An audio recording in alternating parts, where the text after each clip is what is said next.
Daniel Lamincy, diplômé d'école de commerce DESS Création, Reprise, Redressement d'entreprise, DESS Management de réseau de franchise, en charge du pôle formation pour EPAC International, premier cabinet de conseil en franchise en France, a contribué au développement de nombreux réseaux, le tout à partir des mêmes concepts et stratégies qu'il partage avec vous dans cette vidéo.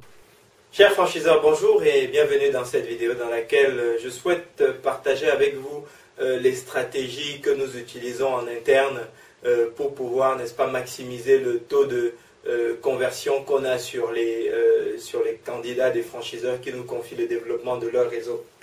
Pourquoi cette vidéo? Parce que ce que je souhaite en fait, c'est vous montrer à quel point on travaille bien pour vous inciter, n'est-ce pas, vous aussi à faire le choix d'externalisation de votre réseau, parce que je pense qu'il y a vraiment un cercle vertueux là-dedans. Mais bon, je vais vous expliquer comment nous procédons et ce sera à vous de juger. Mon objectif étant également de vous donner suffisamment d'informations dans cette vidéo pour que même si vous décidez de conserver le développement de votre réseau, que vous ayez quand même à la fin de cette vidéo, que vous ayez eu 2 ou 3 ficelles supplémentaires qui vous permettront d'apporter un vrai plus, n'est-ce pas, au processus de conversion que vous utilisez aujourd'hui. Alors, juste pour vous faire un des zooms plutôt qui vous permet de voir la perspective globale, la façon dont on structure ou la façon dont on pense qu'il faut structurer, n'est-ce pas, une stratégie de développement pour pouvoir mesurer l'efficacité de chaque étape et en maximiser le résultat, c'est une structuration en 4 étapes. La première, c'est la génération de candidatures. La deuxième, c'est la captation de ces candidatures. C'est-à-dire qu'une fois que vous avez généré des visites, soit sur votre site web, soit sur votre page de mise en relation, sur les sites de mise en relation de franchise, soit par des campagnes Google AdWords, par des annonces gratuites, soit par des campagnes de réseaux sociaux, soit via Franc Profit. Vous avez donc génération, captation de ces candidatures. Une fois qu'ils sont arrivés sur vos pages ou les dispositifs que vous avez mis en place, ensuite vous avez la conversion de ces candidatures en franchisés ou pas d'ailleurs. Et ensuite, vous avez donc les mécanismes de recommandation. Donc, ce sont ces personnes que vous avez captées, que vous devez arriver, qu'ils décident de signer avec vous ou pas. Si vous mettez les bons systèmes en place, vous faites en sorte qu'ils recommandent votre enseigne et de cette façon, alimente à nouveau le processus de génération. Donc, dans cette vidéo, nous allons traiter essentiellement de l'étape de conversion. Alors, comment est-ce que nous nous y prenons?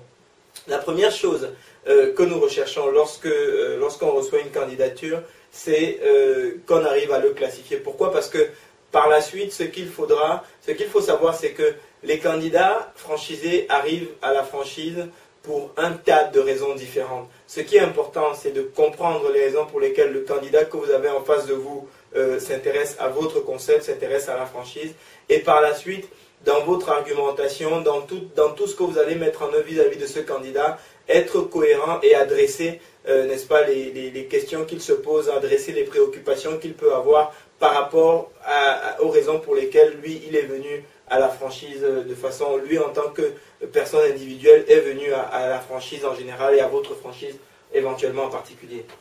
Donc, la première question qu'on se pose, c'est celle-là, c'est dans quelle catégorie ou quelles sont les différentes les raisons pour lesquelles cette personne s'intéresse à notre enseigne. Et nous, on les classe en 5 catégories différentes, les candidats franchisés.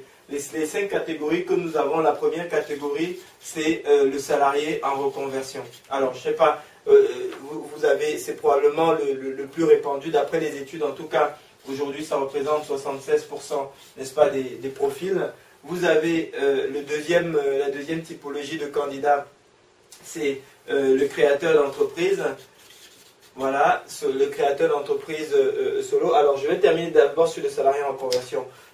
Le salarié en conversion, c'est qui? C'est quelqu'un en réalité qui a en général, d'après les statistiques, à peu près 43 ans et qui souhaite se mettre à son compte. Donc, c'est quelqu'un qui a une famille comme tout le monde, qui a une voiture, qui a les crédits qui vont avec et qui, en général, soit se cherche une nouvelle vie, c'est-à-dire dans son boulot, il en a marre des conflits politiques qu'il y a souvent dans des grandes entreprises comme celle dans laquelle il travaille, ou alors simplement a toujours rêvé d'être à son propre compte, ou simplement estime qu'il arrive à un âge où il commence à avoir une certaine expérience et qu'il aura besoin, n'est-ce pas, enfin, il commence à avoir une certaine expérience, il commence à avoir un certain carnet d'adresses dont il souhaite tirer profit et ne plus travailler pour les autres.